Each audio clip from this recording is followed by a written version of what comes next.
All right, so the biggest thing with parabolas, we got their vertex, we got if they open up or down, we got their y-intercepts, but the x-intercepts is what I said I was going to come back to. So for x-intercepts, we got a few different ways to do this. So if we want to know where does this thing hit the x-axis, what are its x-intercepts? The easiest thing to do is to factor. Okay. The next thing is it may be easier to use the square root method.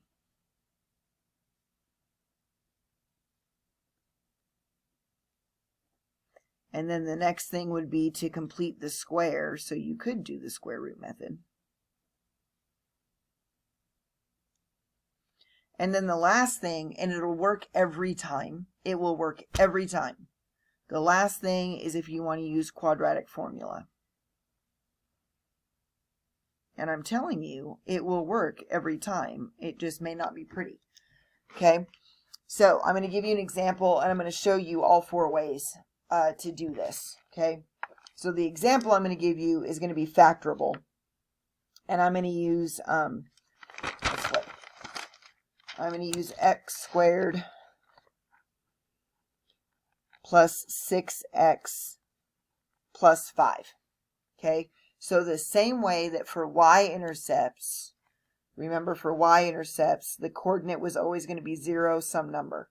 Well, for x-intercepts, your coordinate will always be some number comma 0. So in other words, you want to set it equal to 0. You want to know where this thing will give you a y coordinate of 0. So that's step number 1. Step number 2 is find out if it's factorable. So remember that this is a 1 right here. Are there 2 numbers that multiply to 5 that add up to 6? So 2 numbers that will multiply to 5 that will add up to 6 are a positive 1 and a positive 5.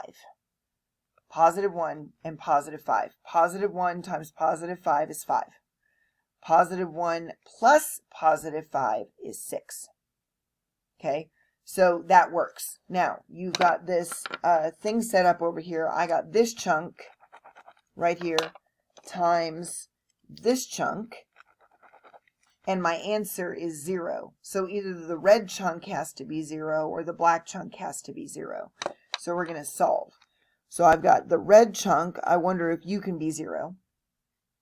Or I've got the black chunk. I wonder if you can be 0. And now we're just going to solve. So I'm going to subtract 1 from both sides. So x can be -1. That's your x-intercept. So in other words, this thing is a parabola that opens upwards because it leads off positive. And I know it hits the x-axis at -1. Okay, because I just found one of them. Well, where else does it hit the x-axis at? Subtract 5 from both sides, and it will hit the x-axis at -5. So he's over here. So you've got your 2 places where it hits the axis. Well, since it opens upwards, you know it must go down like this. Okay, so that's your basic general shape. Now, that's factoring. Okay, and if you need a refresher on factoring, email me and I'll send you a link to a different video that will show you 20 million different examples of factoring. All right. So what happens if I don't feel like factoring today? Let's try completing the square. So if you want to complete the square, now bear in mind we're going to get the exact same answer. Okay, we're still going to get -1. We're still going to get -5. That's a negative. It looks like a slime. All right.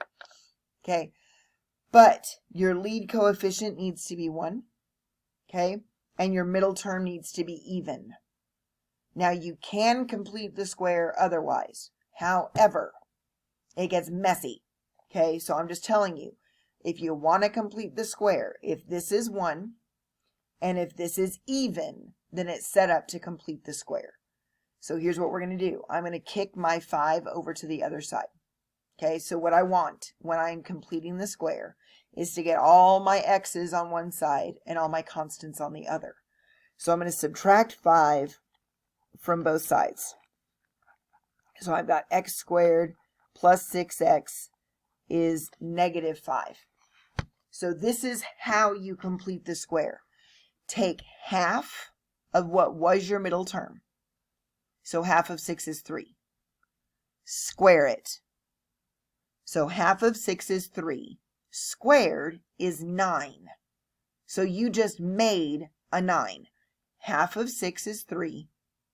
3 squared is 9. So if you're going to make a 9 out of thin air, you better make it on both sides. Okay? You better make it on both sides. Now, let's go back to factoring. You're done. You're done completing the square. Okay, and I'm going to show you why it's called that in just a second. Do I know what 9 minus 5 is? Yes, I do. It's 4. Okay. Now I'd like to factor this. Okay. But you said that if I want to factor, it needs to be equal to 0. No, we're in the midst of completing the square. Okay. So I need two numbers that multiply to 9. But when I add them together, I get 6. So that should be 3 and 3. That means the factored form is x plus 3 times x plus 3. This is a perfect square. Any number times itself is a perfect square. You just created a perfect square in algebra world. Okay, so instead of me writing this as x plus 3 times x plus 3, I'm lazy and I'm going to put x plus 3 squared. Okay, any number times itself is a square. All right, now I'm trying to get to this x. So at this point, we have completed the square. Okay, from here on out, this is called the square root method. Okay, so I'm kind of squishing two techniques into one. So the square root method is this. Do you see you have a chunk squared and that x is trapped inside? I can take the square root of both sides. Excuse me. The square root of a square is the root. In other words, x plus 3 pops out. Think about it this way. If I tell you that 2 squared is 4, okay, what's the square root of 4? It's 2. So just x plus 3 pops out. And now here's another thing you're going to get sick of me saying. Anytime during the process of solving a problem that you need to take a square root, do not forget a plus minus.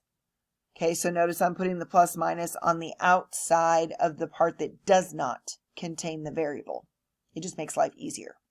Okay, so I'm going to take a positive root, I'm going to take a negative root. Well, do I know what the square root of 4 is? I do. It's a 2. So remember, math people are lazy. I've got two problems working at the same time right now. Okay, because I can do x plus 3 equals positive 2, and I can do x plus 3 equals negative 2. So I'm working two problems at the same time. Well, I still just want to get x by itself. So I'm going to subtract 3 from both sides, and I get x equals negative 3 plus or minus 2. Well, what is negative 3 plus 2? It's negative 1. What is negative 3 minus 2? It's negative 5, which means I get the exact same thing back I had before, but factoring was my fastest way out. Okay, factoring was quick. This took a little bit of effort. Okay, so you've still got your two x-intercepts. This is not a coordinate. Do not put those in parentheses. This is an x-coordinate of negative 1, and this is an x-coordinate of negative 5. Okay. Now, last thing is I could use the quadratic formula. So we factored, we completed the square, then we used the square root method, and now we're going to use quadratic formula. So you should know the quadratic formula off the top of your head. So it's x equals negative b plus or minus the square root of b squared minus 4ac all over 2a. And remember, when I fill this thing out, I'll have an x squared plus an x, and then I have an a b, and I have a c. Okay, so in descending order, you'll have ax squared plus bx plus c. Well, in my case, what was my equation? My equation was x squared plus 6x plus 5. And let's remember, I still know what the answers are. The answers are still negative 1 and negative 5. But this thing will work every time. Okay, I'm not going to hardly ever use it because factoring is easier. But if you're looking for something that'll work every time, this is it. Okay, now, what is my negative b? So I want to know where are my x-intercepts. So x equals. So what is negative b? Well, b is 6. So negative b must be negative 6. Plus or minus the square root of b squared. So what's your b? It's 6. What is 6 squared? 36. Minus 4 times a. What's your a? It's 1. Times c. So minus 4ac times c is 5. All over 2 times a, which is still 1. Okay, so you've set it all up. Now do the stuff underneath the radical first. So I've got x equals negative 6 plus or minus 36 minus. What is 4 times 1 times 5? It's 20 over 2. Okay, what is 36 minus 20? So negative 6 plus or minus the square root of 16 over 2. Now, do you know what the square root of 16 is? You do. It is 4. So I've got x equals negative 6 plus or minus 4 over 2. So now remember, we're working two problems at the same time. So what is negative 6 plus 4? It's negative 2 over 2. What is negative 6 minus 4? It is negative 10 over 2. Well, what's negative 2 over 2? It's negative 1. What's negative 10 over 2? It's negative 5. So you got your negative 1 and your negative 5 back. So that should be a refresher for you. You should remember how to factor. If you don't, like I said, email me and I can give you a link. Or you can just go to YouTube and search up how to factor. But anyway, so that's going to be kind of sort of dependent. That's going to keep popping up for the rest of the semester. So we'll do some example problems in the next one.